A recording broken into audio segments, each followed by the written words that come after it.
my viewers, and welcome back to my channel. Now, yesterday I shared Charlie Kirk's controversial comments on crime statistics, sparking heated debates across social media. Today we're joined by a courageous palm color man who sets the record straight, offering a nuanced analysis that exposes the harsh truth about the US criminal justice system. Now, if you've been following me for a long time, you know that I've been posting this man's videos on my channel, and his videos and analyses are always spot on. A very big shout out to him for these amazing videos. Now, Charlie Kirk's narrative claimed that black people commit more crimes than palm color people. However, this man skillfully dismantles this myth, revealing that the statistics actually indicate racial bias in prosecution and trials, not greater criminality. Now, the numbers paint a disturbing picture.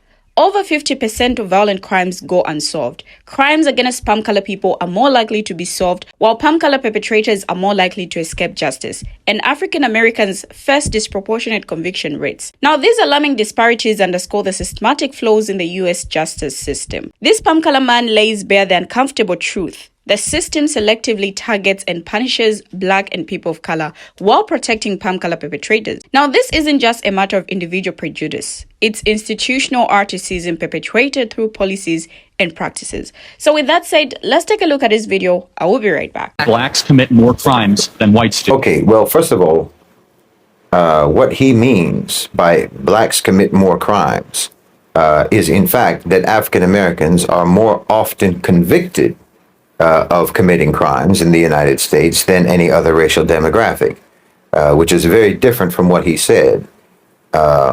All that indicates is that the so-called criminal justice system in the United States is primarily only effective in the selective investigation, prosecution, and conviction of African Americans and other so-called minorities, as opposed to investigating, prosecuting, and convicting white perpetrators.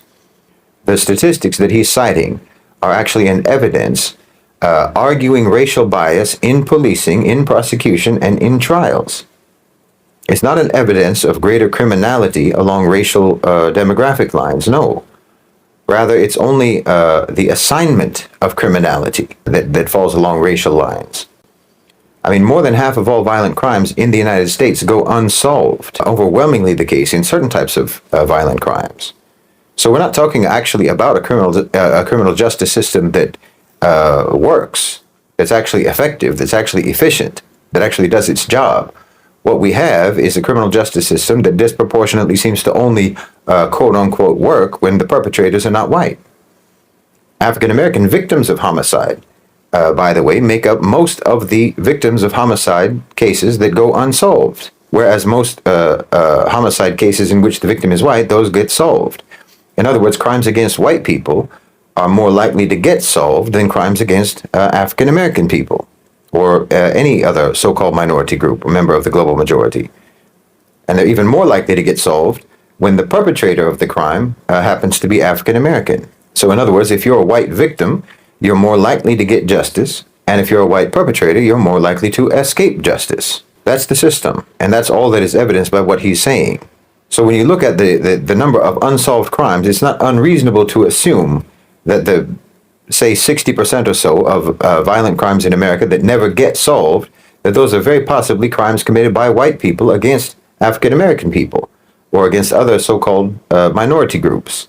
So rather than saying blacks commit more crimes than anyone else in America, it would be more honest to say that no one who commits a crime in America is more likely to be punished for that crime than an African American. And in fact, it's also more likely for an African American person to be wrongfully convicted of a crime of which they are accused. And it's more likely for them to even be punished for that, even when they have been proven innocent. And you can look at the case right now of Marcellus Williams. So the statistics that he's citing actually only substantiate the belief that the so-called criminal justice system in the United States is a major component of what you can call a systematic domestic ethnic cleansing program in America, being carried out against African Americans and other members of the global majority. That's all that is evidenced by the statistics that he's citing. And this, in fact, demonstrates a vastly greater degree of criminality than anything that he mentioned. And I would go further to say that the speaker himself, with the statistics that he's mentioning and the interpretation that he's putting on those statistics, that he himself occupies a propaganda role in that ethnic cleansing system, for which, in my opinion, he could and should be prosecuted under international law. So I really would hope that people would take this more seriously and understand the gravity of what so-called minority groups, members of the global majority, what they are facing and what they are enduring, and the human rights violations that are committed against them in the United States, that you would take that more seriously, so that when you see someone who is clearly playing a propaganda role in support of what, again, does constitute an ethnic cleansing program in America, when you see someone who is occupying a role of propaganda in support of that system, normalizing that system, justifying that system, rationalizing that system, understand that this person is a criminal.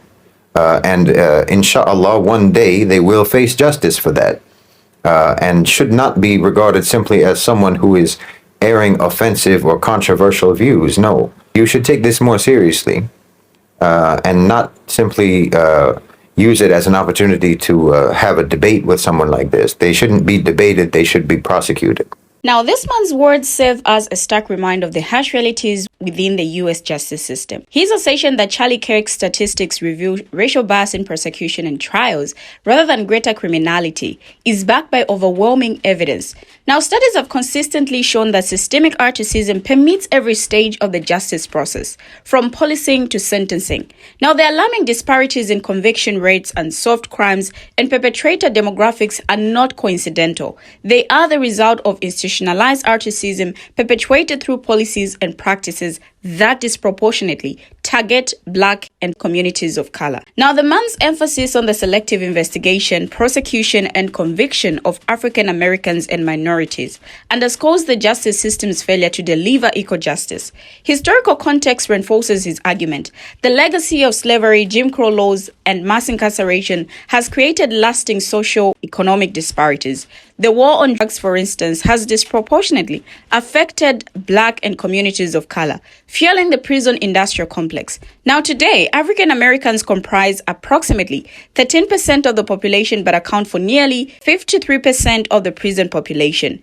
Now, recent data from the Sentencing Project and the NAACP further validates the man's claims. African Americans are 3.5 times more likely to be arrested and imprisoned. Black youth are 4.5 times more likely to be incarcerated than palm-color youth. Racial disparities persist even when controlling for crime rates. Now, the man's call to action to recognize and challenge these systemic injustices is urgent and necessary. By confronting the uncomfortable truth, we can begin to dismantle the structures perpetuating racial bias and work toward a more equitable justice system.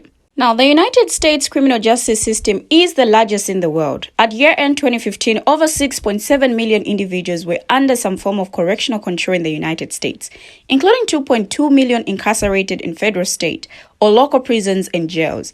The U.S. is a world leader in its rate of incarceration, dwarfing the rate of nearly every other nation. Now, such broad statistics mask the racial disparity that pervades the U.S. criminal justice system, and for African Americans in particular. African Americans are more likely than palm-color Americans to be arrested.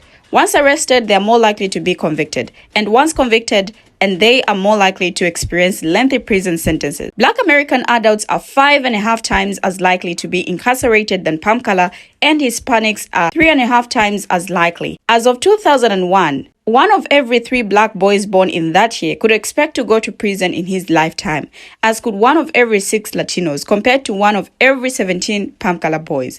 Now, racial and ethnic disparities among women are less substantial than among men, but remain prevalent.